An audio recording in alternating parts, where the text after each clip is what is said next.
Assalamualaikum warahmatullahi wabarakatuh. Perkenalkan, nama saya Sofwan Farisus Ita Putra, nomor absen 32 dari 12 IPA 2. Saya akan menjelaskan tentang reformasi Indonesia. Yuk, langsung saja. Ringkasan materi sebagai berikut. Berakhirnya pemerintahan Orde Baru, perkembangan politik dan ekonomi pada masa reformasi, perkembangan politik setelah 21 Mei 1998, kondisi sosial dan ekonomi masyarakat sejak reformasi. Yang pertama, berakhirnya pemerintahan Orde Baru, yakni ada 5, munculnya reformasi, krisis politik, krisis hukum, krisis ekonomi, dan krisis kepercayaan. Munculnya reformasi. Tekad Orde Baru pada awal kemunculannya pada tahun 1966 adalah akan melaksanakan Pancasila dan UUD 1945 secara murni dan konsekuen dalam tataran kehidupan bermasyarakat, berbangsa, dan bernegara. Krisis politik. Dalam UUD 1945, pasal 2 telah disebutkan bahwa kedaulatan adalah di tangan rakyat dan dilaksanakan sepenuhnya oleh MPR. Akan tetapi, bergantian DPR tidak dengan suara rakyat, melainkan dengan keturunannya masing-masing yang menyalahi aturan dalam UUD 1945.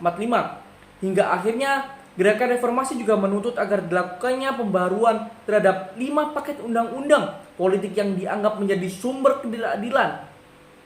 Di antaranya sebagai berikut. Krisis hukum.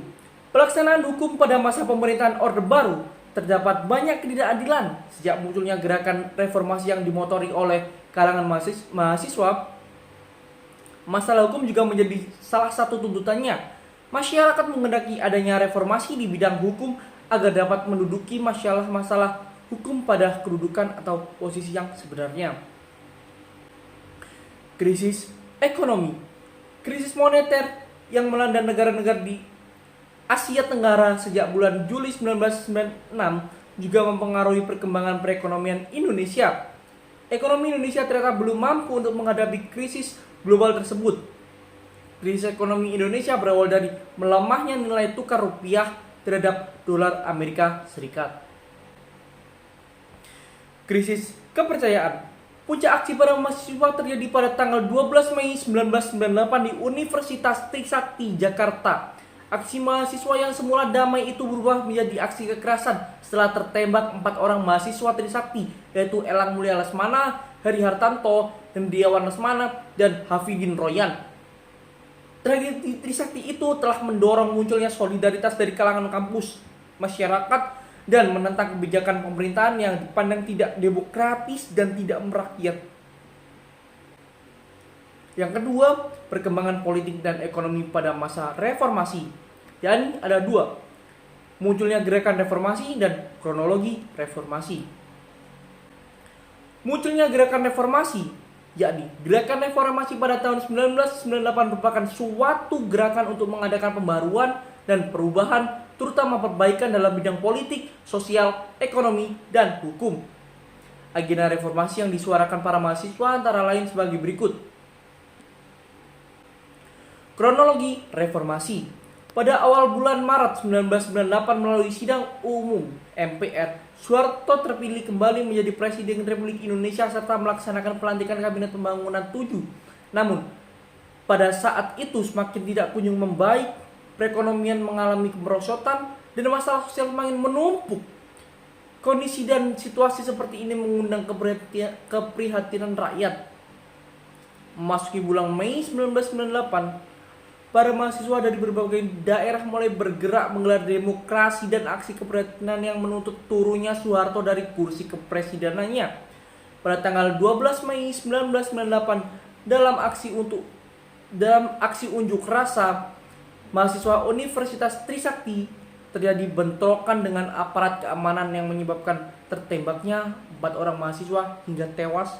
Hingga pada tanggal 19 Mei 1998, puluhan ribu mahasiswa dari berbagai perguruan tinggi di Jakarta dan sekitarnya berhasil menduduki gedung DPR dan MPR. Yang ketiga, perkembangan politik setelah 21 Mei 1998, yakni ada 3. Pengangkatan Habibie menjadi presiden, kebebasan menyampaikan pendapat, dan reformasi bidang hukum. Pengangkatan Habibie menjadi presiden. Habibie yang menjabat sebagai presiden menghadapi keberadaan Indonesia yang serba parah, baik dari segi ekonomi, politik, sosial, dan budaya. Pada tanggal 22 Mei 1998, Presiden Republik Indonesia yang ketiga, yakni Bapak B.J. Habibie, membentuk kabinet baru yang dinamakan Kabinet Reformasi Pembangunan.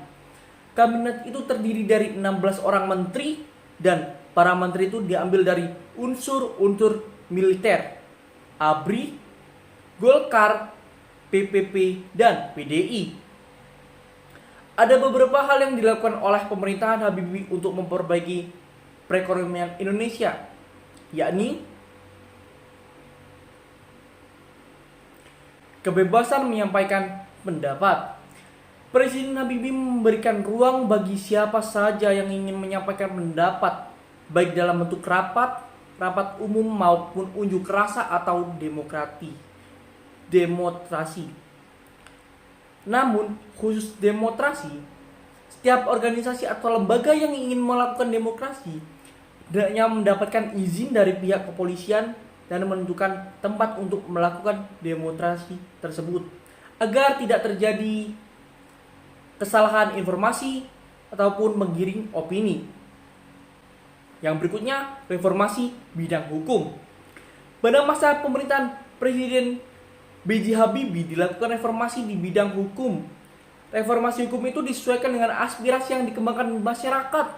Tindakan yang dilakukan oleh Presiden Habibie untuk reformasi hukum mendapatkan sambutan baik dari berbagai kalangan masyarakat, karena reformasi hukum yang dilakukannya mengarah kepada tatanan hukum yang ditambahkan oleh masyarakat itu sendiri.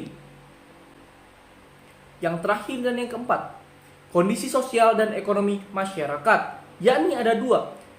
Pertama, kondisi sosial masyarakat sejak reformasi dan kondisi ekonomi masyarakat Indonesia. Kondisi sosial masyarakat sejak reformasi. Sejak krisis moneter yang melanda pada pertengahan tahun 1997, perusahaan-perusahaan swasta mengalami kerugian yang tidak sedikit. Bahkan, pihak perusahaan mengalami kesulitan memenuhi kewajibannya untuk membayar gaji dan upah pekerja. Keadaan seperti ini menjadi masalah yang cukup berat, karena di satu sisi, perusahaan mengalami kerugian yang cukup besar, dan di sisi lain, para pekerja menuntut kenaikan gaji. Tuntutan para pekerja untuk menaikkan gaji sangat sulit dipenuhi oleh pihak perusahaan. Akhirnya, banyak perusahaan yang mengambil tindakan untuk mengurangi tenaga kerja dan terjadilah PHK. Hingga terjadilah kurang lebih 40.000 karyawan telah di PHK. Dengan begitu juga meningkatkan resiko sosial, yakni kekerasan ataupun penjabretan di masyarakat umum. Berikutnya, kondisi ekonomi masyarakat Indonesia. Pihak pemerintahan telah berusaha untuk membawa Indonesia keluar dari krisis, tetapi tidak mungkin dapat dilakukan dalam waktu yang singkat. Oleh karena itu, pemerintahan membuat skala prioritas yang artinya hal mana yang hendaknya dilakukan agar Indonesia keluar dari krisis. Sejarah singkat reformasi di Indonesia, terpilih presiden hingga pada akhirnya terpilihlah Presiden Abdurrahman Wahid, yakni Gus Dur dan Megawati Soekarno Putri, yang naik menggantikan Gus Dur, bertugas untuk meningkatkan kesejahteraan kehidupan masyarakat dengan meningkatkan kehidupan ekonomi masyarakat. Walaupun begitu, peningkatan ekonomi di Indonesia tidak akan terjadi dengan cuma-cuma dan cepat, yakni secara berkala hingga saat ini dan kedepannya. Sekian dari saya, Sofwan Faris Putra, dan terima kasih. Mohon maaf jika saya ada beberapa salah kata, mohon dimaklumi dan saya benar-benar minta maaf. Terima kasih. Assalamualaikum warahmatullahi wabarakatuh.